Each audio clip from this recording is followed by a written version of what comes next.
Thank you. Good evening to everyone, gorgeous ladies and the odd gentleman. It's a real privilege to be here. No small task to follow two seriously impressive speakers. From the Charlie Waller Trust, we heard that sobering truth about mental health. In fact, I heard this hideous statistic just last week. 30% of today's youth are suffering from mental health issues. Something which I'm glad to know and to hear last week that schools are really addressing. Then came Felicity, who has completely redefined what it means to be ordinary. I'm in awe of them both for standing up here with no script. Look at me, I'm fully scripted up. Anyway, so where do I fit in tonight's lineup? Well, I'm here to explore the space between those two conversations. The space where resilience is built, confidence is earned, and grit is embedded. Where we grow brave before we break. Ideally, so that we never need crisis intervention, and metaphorically, Everest begins to feel within our reach. Because here's the thing, everyone, we don't wake up brave. We build brave through challenge, through failure, through discomfort.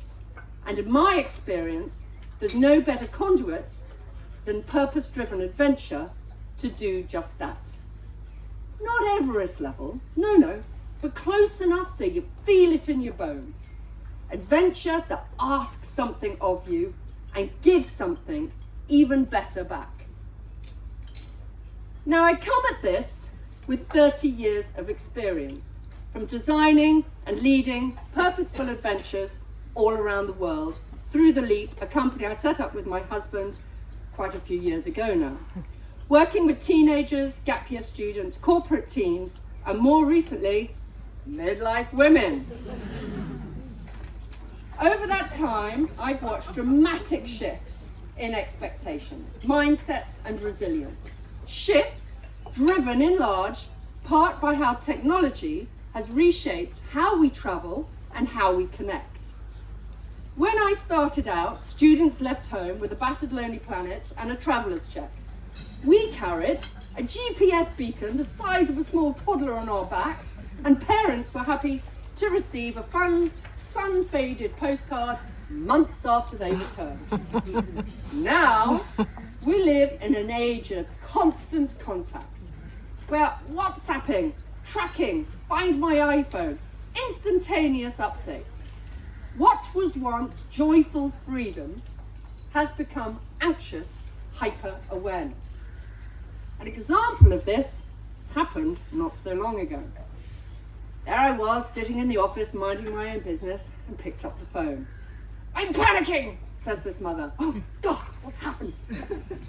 "My son, he's in Costa Rica on one of your trips, and I'm checking on him now, and he's not in his dorm, and it's 2 a.m. in the morning." I was like, "Oh shit, where is he?" "He's on the other side of the camp, next to the swimming pool."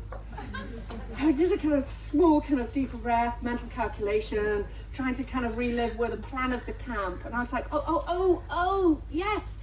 "Is he on the left of the swimming pool?" She goes, "Yes, that's exactly where he is."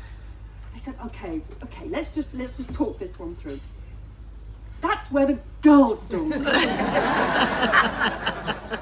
"Would you like me to send a leader to wake him up, or should we just let him be?" At which point she said, "I've been really silly, haven't I?" I was like, "Oh no, quite the opposite. Very normal, very normal. Might I suggest you switch the tracker off?" "Yes," she laughed. The truth is, this hyper-connected world is creating an emotionally underprepared generation. They look great in TikTok, but panic when the Wi-Fi drops is huge. They're outsourcing resilience, and when I mean resilience, I'm talking about problem solving, critical thinking, good communication. And they're outsourcing that to us as parents, to Google, to AI, and overstretched mental health services. And it's not just them. We've all lost touch with navigating uncertainty and bouncing back when things don't go to plan. But remember this, we need to feel the discomfort of challenge to build us up, which layers us up.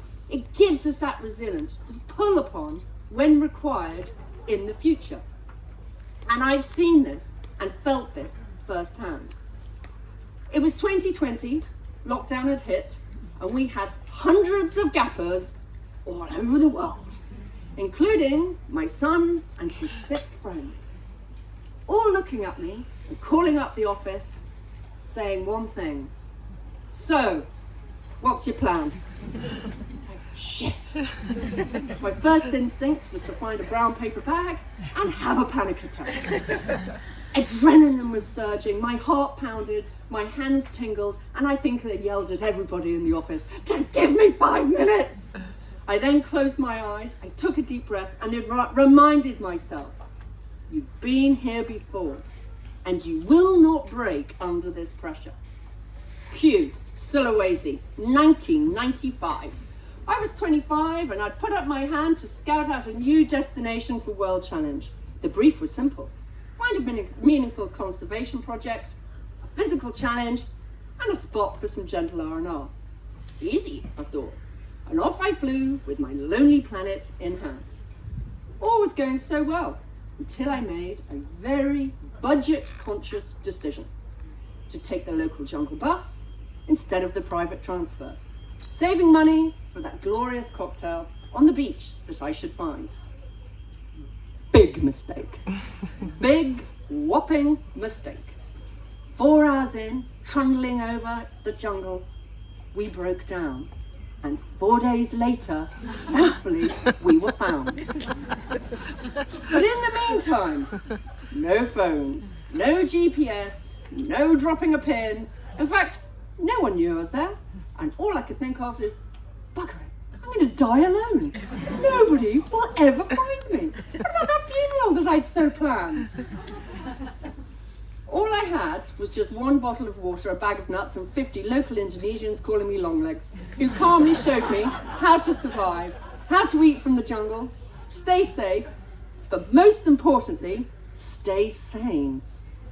And that moment lodged itself somewhere deep inside me. And years later, in that lockdown crisis, it resurfaced, and the memory, I had it to draw upon. Breathe, said my inner Milly when I was breathing into my parent paper bag. You got through Sulawesi, you can get through lockdown. And that we did.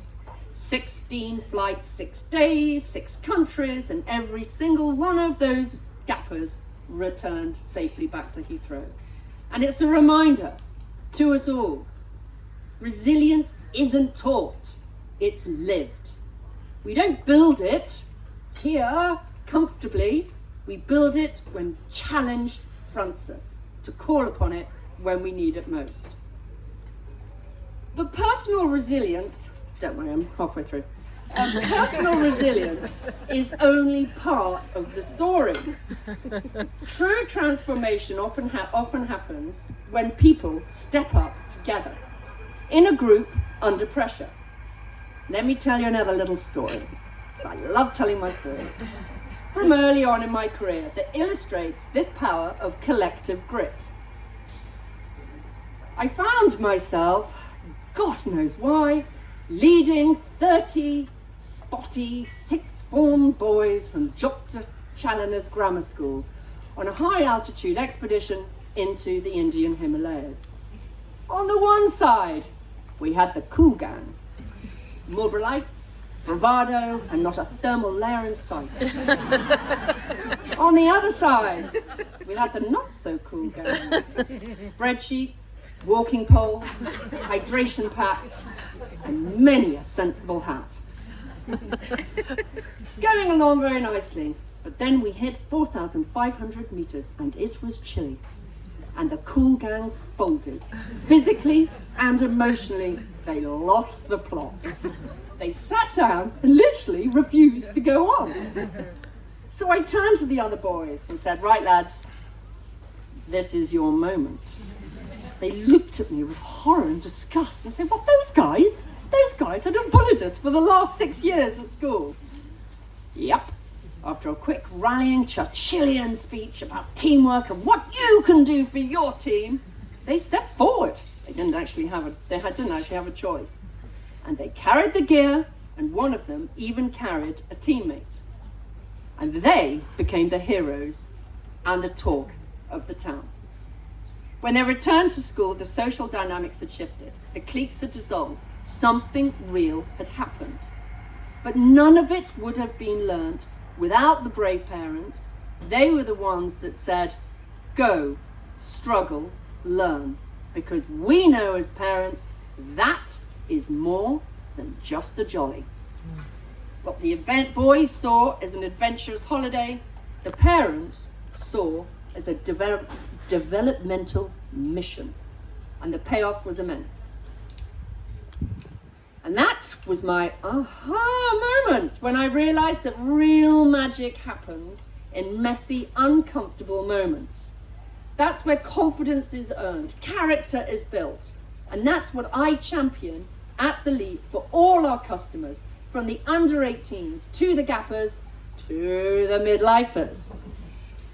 Talking of which, you might raise a skeptical eyebrow when I mention a group of menopausal women on an adventure, but let me tell you, backpacks and hot flushes are a great combination. Stick with me for a moment. How it all happened in a moment of madness back in the day. I managed to persuade 8 women, total strangers, and took them to Namibia.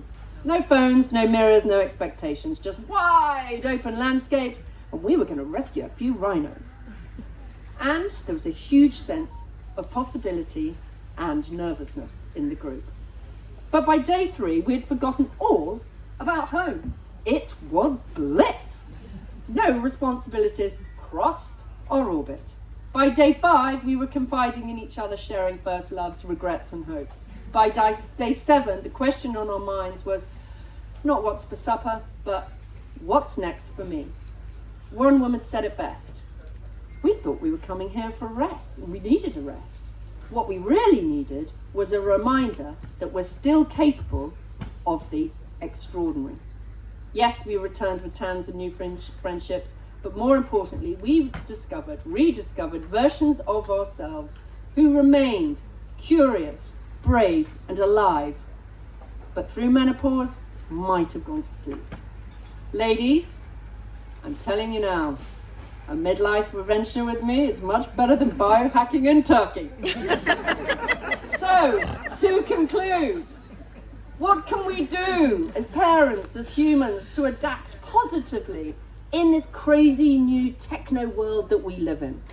Well, we could try to stop cushioning every fall, stop micromanaging every move, and create space. Space for our kids, ourselves, to stretch, stumble, and grow. Mental well-being isn't just about surviving. It's about evolving, strengthening, reconnecting. And that doesn't happen in comfort. It emerges from challenge, community, and courage.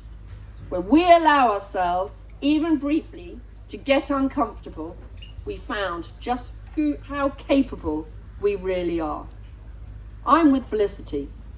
Ordinary people can do extraordinary things.